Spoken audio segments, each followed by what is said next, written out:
Τι ωραία, μου αρέσει πολύ να ράζω στο σαλόνι μου και να κοιτάω τα ντουβάρια. Αχα! Όπα, κάποιος είναι στην πόρτα. Καλησπέρα σας. Λέγομαι Έλβης Δίκο και μου είπαν ότι εδώ είναι αγορά, μπορώ να αγοράσω πράγματα.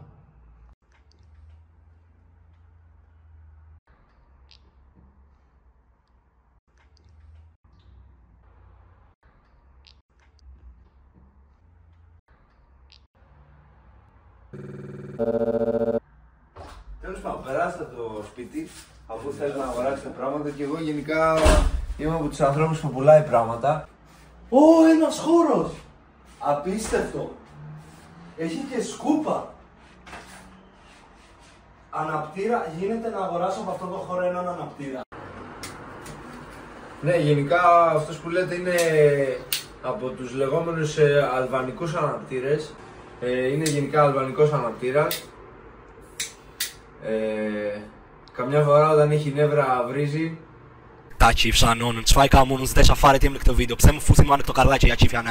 Αναπτήρας αλβανικός που βρίζει, Βέβαια ξέρεις τι όμοιο έχει ένας αναπτήρας με μια γυναίκα. Αν τα πετάξει και τα δύο από τον μπαλκόνι πεθαίνει. Πάρε και το αναπτήρα μου, Θέλω να μου δείξει κάτι άλλο, δεν μ' αρέσει τόσο αυτός ο χώρος.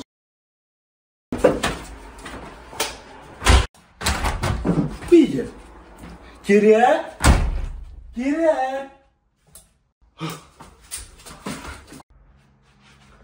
Πού είναι?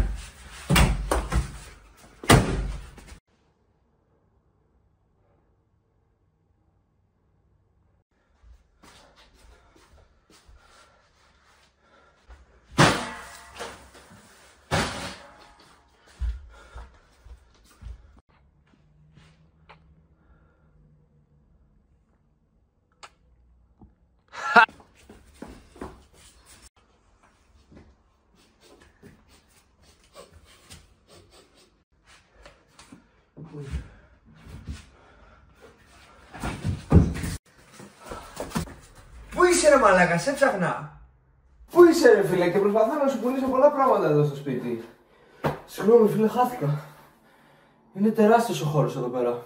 Μα είναι μια σταλιά, πώς γίνεται να χάθηκες? Ξέρω. Τέλος πάντων, στα αρχίδια μου, έχω πολλά πράγματα να σου πουλήσω. Με αυτό εδώ το τέτοιο μπορείς να γυρίσεις το χρόνο πίσω.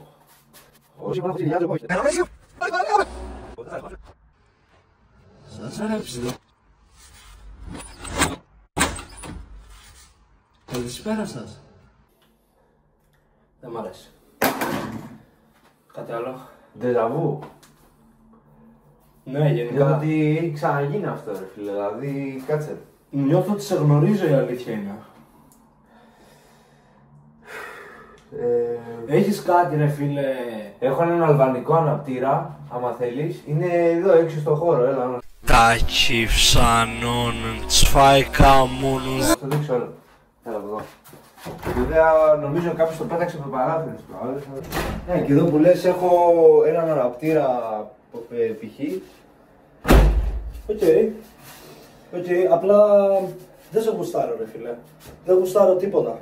Γιατί από ό,τι κατάλαβα δεν ήσουν εσύ που με έψαχνες εμένα στο σπίτι. Εγώ σε έψαχνα εσένα. Ρε μαλάκα, τι είναι αυτά που λες ρε μαλάκα, έχεις κάποιο πρόβλημα ρε μαλάκα, έχεις εδώ πέρα, έχεις κάποιο πρόβλημα ρε φίλε. Ναι, με χώρισε η γυναίκα μου. Δηλαδή σκέψου, είμαστε 2 χρόνια παντρεμένοι και τα τελευταία 4,5 χρόνια δεν έχουμε κάνει σεξ. Αυτό είναι πρόβλημα φίλε μου, γιατί να ξέρεις εγώ γενικά γαμάω συνέχεια. Δηλαδή αυτό είναι θέμα τώρα που έχει, είναι τεράστιο θέμα, τι θα κάνει, εντάξει, θα κάνεις φίλε. Προηγούμενος μου είπε να πάω με άντρες ρε φίλε. Πήγα και με άντρες, αλλά πάλι η γυναίκα μου δεν ήθελε να κάνουμε σεξ. Δηλαδή πάω με έναν φίλο μου και της λέω, μωρό μου είπε ο γιατρός θα πάω με άντρες. Της έφερε έναν άντρα στο σπίτι, είπε ναι παιδιά θα σας μαγειρέψω. Πήγατε μαζί ας πούμε. Πήγαμε μαζί, ναι, και μου είπε όχι πάλι δεν θέλω να κάνω. Οκ, μήπως είναι θέμα μεγέθους, δηλαδή τύπου θέμα με τις αποστάσεις. Αποστάσεις κάνουμε όλες τις τάσεις γενικά.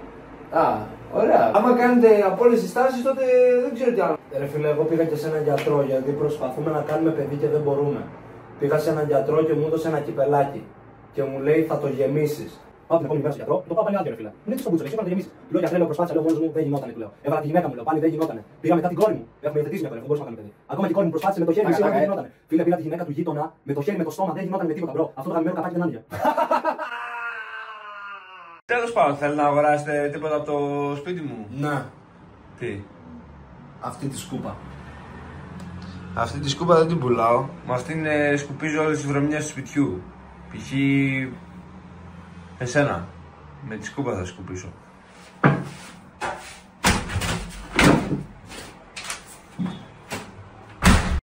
Έχω ένα πρόβλημα, δεν μπορώ να πουλήσω τίποτα.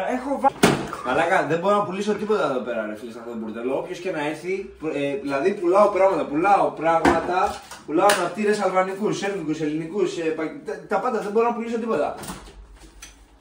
Ρε θα έρθει να αγοράσεις κανένας τίποτα, τι θα γίνει εδώ πέρα με αυτό το σπίτι, τα πουλάω όλα ρε, που είναι το